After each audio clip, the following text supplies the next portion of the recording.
Oke guys, kali ini kita akan mengomentari berita yang akan ngebahas tentang kasus penganiayaan gara-gara masalah asmara. Nah, untuk mengetahui konteksnya, mari kita bersama simak beritanya. Kita mulai videonya.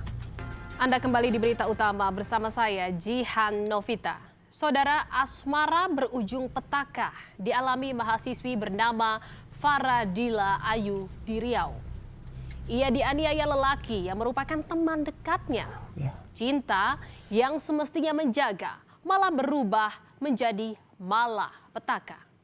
Usut punya usut, penganiayaan dilatar belakangi sakit hati. Itu ya motifnya sakit hati berarti itu. Kampus Universitas Islam Negeri Sultan Syarif Kasim, UIN Suskaryau, pada Kamis 26 Februari berubah mencekam. Betapa tidak, salah satu mahasiswanya, Faradila Ayu, dianiaya menggunakan senjata tajam oleh seorang pria. Satpam kampus pun sigap menolong korban yang lemas bersimbah darah. Padahal saat itu, korban sedang menunggu jadwal seminar proposal skripsi.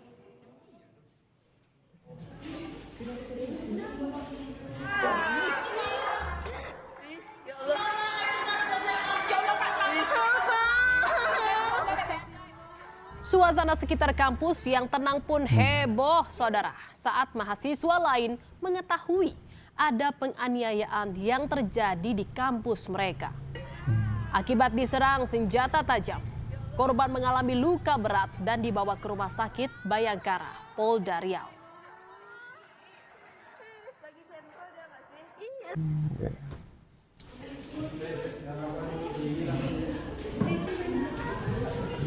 Gimana nggak tegang ya, terjadinya di kampus yang harusnya di tempat orang-orang yang berintelektualitas yang tinggi itu berkumpul.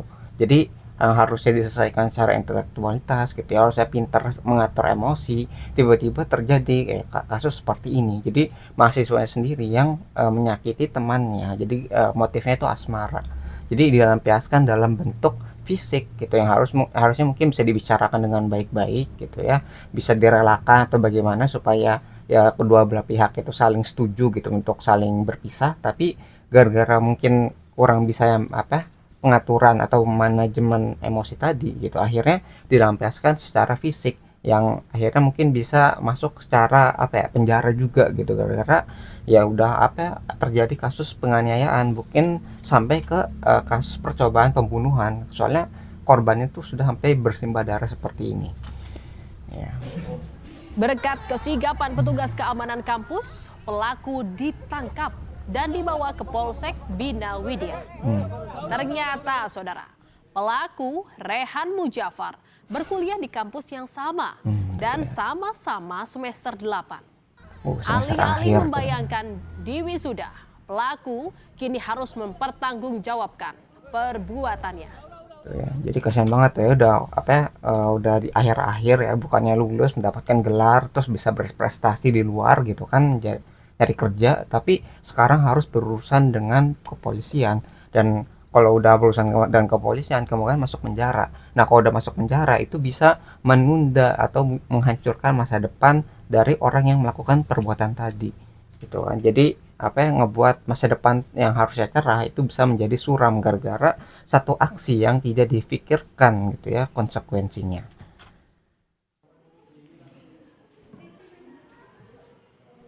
Saudara, pada Kamis pagi 26 Februari, Faradila yang berusia 23 tahun dan duduk di semester 8 sedang menunggu giliran seminar proposal skripsi di sebuah ruangan Fakultas Syariah dan Hukum UIN Suskaryau. Saat itu, ia tengah duduk seorang diri di ruang ujian lantai 2. Belum banyak mahasiswi ataupun dosen yang tiba. Dan sekitar pukul 7.30 waktu Indonesia Barat, Rehan datang menemui Faradila dengan membawa tas berisi senjata tajam. Ya pagi-pagi itu. Dan saudara, menurut saksi mata, keduanya sempat terlibat cekcok. Tak disangka-sangka, sang pria mengeluarkan kapak dan mengayunkannya ke arah korban. Akibat serangan itu, korban mengalami 8 luka di kening, leher, punggung, dan tangan kiri. Ya, kalau kita lihat dari perkenaan lukanya itu termasuk dalam luka yang vital gitu. Kalau misalnya nggak segera ditangani itu bisa meninggal karena di bagian kepala ataupun di bagian leher itu kan apa ya, terdapat pembuluh darah yang nggak boleh terbuka. Kalau sampai terbuka itu udah ngocor darahnya gitu kan, bisa meninggal orangnya gara-gara luka tadi. Itu udah sangat bahaya sekali di sini ya. Dan saudara, setelah ditelusuri, rupanya pelaku ini sakit hati dan sudah merencanakan niat jahatnya sejak tahun lalu. Yang artinya ia sudah ada niat melukai korban. Tuh, Pelaku sengaja direncanakan. datang dari rumah ke kampus mau menarget korban. Makanya ia sudah membawa kapak dan juga parang. Menurut polisi, pelaku merasa hubungan dengan korban lebih dari teman, namun tidak berbalas. Bertepuk sebelah tangan tuh Dari ya. pemeriksaan yang kami lakukan masih dengan keterangan sakit hati atas hubungan yang disudahi oleh korban, sementara pelaku sendiri tidak mau. Kalau untuk rencana kami tanyakan di pemeriksaan pada tersangka, yang bersangkutan menyatakan dari awal November juga sudah ada niat untuk melakukan hal ini, namun baru terlaksana pada kemarin hari Kamis di Mencuska. Lalu seperti apa sebenarnya keseharian pelaku yang tercatat sebagai mahasiswa semester 8 di kampus yang sama dengan korban, saudara? Latar Di mata belakangnya. teman-temannya, lelaki 21 tahun itu dikenal sebagai sosok yang introvert. Dari hasil pemeriksaan sementara polisi, secara umum pelaku dalam kondisi normal. Dari pengakuan pelaku, ia kenal dekat dengan korban sejak satu kelompok kuliah kerja nyata atau KKN. KKN tuh ya. Lalu seperti apa sebenarnya hubungan antara korban dan pelaku hingga motif sakit hati, cinta bertepuk sebelah tangan mencuat, saudara. Menurut teman korban, antara korban dan pelaku sangat dekat. Bahkan temannya menyebut keduanya pernah menjalin hubungan asmara. Tuh ya. Udah pernah ada sejarahnya berarti. Belum jelas Bu, tapi dengar beredarnya ada kecemburuan Bu antara sang laki-laki sama perempuan. Mereka dengar udah pernah berpacaran. Korban mendapat pendampingan trauma healing pasca penyerangan yang dialaminya. Meski kondisi korban kian membaik, polisi belum memintai keterangan korban karena masih mengalami trauma. Orang tua korban berharap putrinya dapat segera pulih, terutama dari rasa trauma akibat penganiayaan yang menimpanya.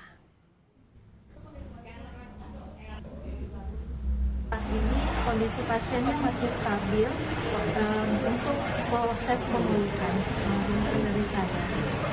Kira-kira kapan Bu ya? Berapa hari lagi pemulihannya? Tergantung dari kondisi Faradila tersebut.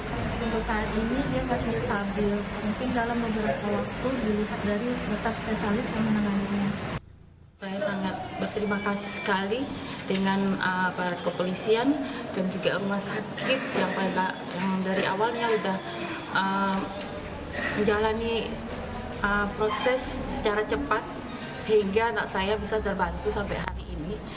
Alhamdulillah, ya semoga untuk kelanjutannya bisa lebih baik lagi dan rasa trauma yang ada pada anak saya bisa hilang. Itu aja saya harapkan. Rehan, pelaku Tersangkanya. penganiayaan mahasiswi di kampus UIN Suskaryau, telah ditetapkan sebagai tersangka. Berdasarkan keterangan pelaku, dirinya merasa sakit hati kepada korban. Pelaku merasa hubungan dengan korban sudah lebih dari teman. Namun sebaliknya, korban tidak merasakan hal yang sama. Dari hasil tes urin, pelaku negatif mengonsumsi narkoba. Berarti nggak ada pengaruh Terakhir narkoba. kali di Januari, apalagi saya tidak melanjutkan kuliah. Ini memang orang tua daripada pelaku ini adalah bekerja sebagai seorang tukang. Jadi dia ini bertiga saudara, satu orang kakak dia sebagai anak yang tua, dua orang adiknya perempuan. Nah, inilah dia memang selalu artinya dekat dengan korban. Nah, ini saya katakan tadi, sampai terakhir korban ini adalah ingin melakukan kegiatan sidang akhir atau skripsi. Sampai tanggal tersebut, dia juga menghubungi. Jadi terkadang percakapan percakapan itu yang dia rasakan, yang dilakukan, dengan korban ini selalu kurang mendapat tanggapan. Diabaikan Pihak tuh ya. kampus sangat prihatin dan tak menyangka aksi brutal terjadi di lingkungan kampus. Untuk itu pihak kampus berkomitmen menegakkan kode etik kampus terhadap mahasiswa yang melanggar hukum serta menyerahkan sepenuhnya kepada pihak kepolisian. Mengantisipasi kejadian serupa, UIN Suskaryau akan bekerja sama dengan sejumlah pihak untuk meningkatkan kewaspadaan di lingkungan kampus. Pertama kami mengucapkan prihatin terhadap kejadian yang berada di kampus kami di Fakultas Syariah dan Ilmu Hukum. Tentu ini kita tidak duga kejadiannya di bulan Ramadan. Kami komitmen untuk menegakkan kode etik di kampus dan kami menyerahkan proses hukum sebesar-besarnya dan setransparan-transparannya kepada pihak berwenang. Mungkin demikian. Jadi untuk mencegah ke depan kita akan melakukan lagi. Sebenarnya kita sudah kerjasama dengan Polda, BNN dan beberapa pihak untuk kemudian meningkatkan kewaspadaan kita di kampus. Itu ya, emang kayak sudah diprediksi kan, udah misalnya mahasiswa gitu kan, harusnya pinter gitu ya, tapi melakukan kejahatan, terus ngebawa senjata tajam, itu kan orang juga nggak expect, yang harusnya mau belajar gitu, tiba-tiba membawa senjata tajam tadi gitu. Bahkan terjadi di bulan puasa, ketika orang tuh lagi harusnya kan menahan amarah gitu kan, yang harusnya sabar gitu ya, situasinya damai, tenang gitu, tiba-tiba bisa membuat suatu kekerasan gitu ya, melakukan kekerasan seperti tadi itu. Jadi emang nggak nggak ada ekspektasi untuk terjadi kejahatan seperti itu, bahkan sampai melukai mahasiswanya di akhir-akhir gitu, yang harusnya udah fokus sama pekerjaan tadi ya, sama situasi kelulusan gitu, yang entah itu tes, entah itu wisuda dan sebagainya, tiba-tiba berujung seperti ini gitu kan. Siapa yang expect juga, orang yang harusnya udah mulai mikir kerjaan tapi malah mau berbuat kejahatan ya, yang harusnya udah mempersiapkan gitu ya masa depan, tapi malah menghancurkan masa depannya sendiri gitu ya, si pelaku ini gitu kan. Jadi masalah juga gitu. Sudah menjalani pemeriksaan psikologis di Mapolresta Pekanbaru. Serangkaian pemeriksaan dilakukan untuk menggali kondisi kejiwaan tersangka, termasuk latar belakang keluarga dan pola pergaulan. Dari hasil sementara, tersangka memiliki karakter tertutup serta tidak pernah merasakan kehangatan keluarga. Tersangka juga menunjukkan rasa penyesalan yang mendalam atas perbuatan sadisnya. Tuh, jadi banyak faktor sehingga si orangnya itu bisa berbuat kejahatan seperti itu. Jadi orang normal gitu ya, kalau misalnya putus gitu ya dari pacarannya, itu biasanya nggak se ekstrem itu gitu ya, karena mungkinnya orangnya tertutup gitu ya, jarang mendapatkan kehangatan dan sebagainya, sehingga ketika dia itu mendapatkan kehangatan dari tadi ya, hubungan tadi gitu, itu nggak mau melepaskan kehangatan itu gitu, karena di keluarganya mungkin nggak mendapatkan sesuatu sepenting itu. Nah karena sesuatu yang langka, sesuatu yang berharga tadi tiba-tiba hilang gitu, tiba-tiba bertepuk sebelah tangan, akhirnya ingin melampiaskan, cuma karena dia nggak tahu cara melampiaskannya, jadi dia tuh melampiaskannya secara ekstrim gitu, melalui perbuatan fisik gitu. Jadi dia mungkin secara nggak sadar tuh pingin hubungan tadi itu tetap bertahan, kehangatan tadi itu pingin ada terus gitu, tapi gara-gara tidak bisa dipertahankan, akhirnya dilampiaskan dengan kekerasan yang melukai si korban tadi gitu ya.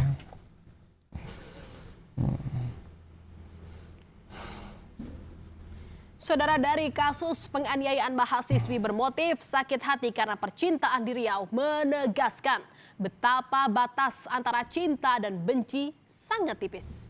Cinta memang memabukkan dan tak jarang membuat gelap mata. Tapi harus tetap kepala dingin saat cinta tak lagi berbalas. Ya itu jadi kayak kalau misalnya nggak berbalas gitu, berarti ya cari yang lain gitu, atau kita memperbaiki diri sehingga nilai kita itu bisa lebih berharga gitu, atau mungkin kita cari kerjaan dulu gitu, mapan dulu, ketika kita udah siap baru kita mencari pasangan gitu. Karena kalau misalnya masih kuliah gitu kan, belum dapat kerjaan, itu masa depan masih belum jelas gitu. Jangan kita tuh memprediksi, wah kalau misalnya udah punya pasangan sekarang, nanti bakal jadi istri kita atau bakal jadi suami kita, jadi pasangan hidup kita. Itu belum tentu gitu. Akan lebih baik ketika kita bisa memperbaiki diri terlebih dahulu, sehingga kita bisa lebih menarik bagi orang lain.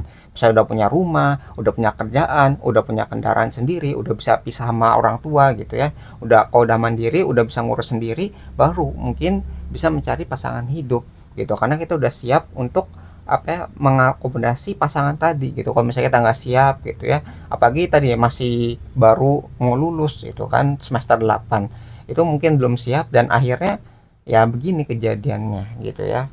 Tidak memikirkan bagaimana konsekuensi dari apa yang dilakukan. Nah, mungkin itu yang bisa kita pelajari dari berita ini. Kalau kalian tertarik dengan sumber beritanya, link sudah saya cantumkan di deskripsi video. Mungkin sekian yang bisa saya sampaikan. Semoga videonya bisa bermanfaat. Kurang lebih mohon maaf. Kita ketemu lagi di pembahasan selanjutnya, insya Allah.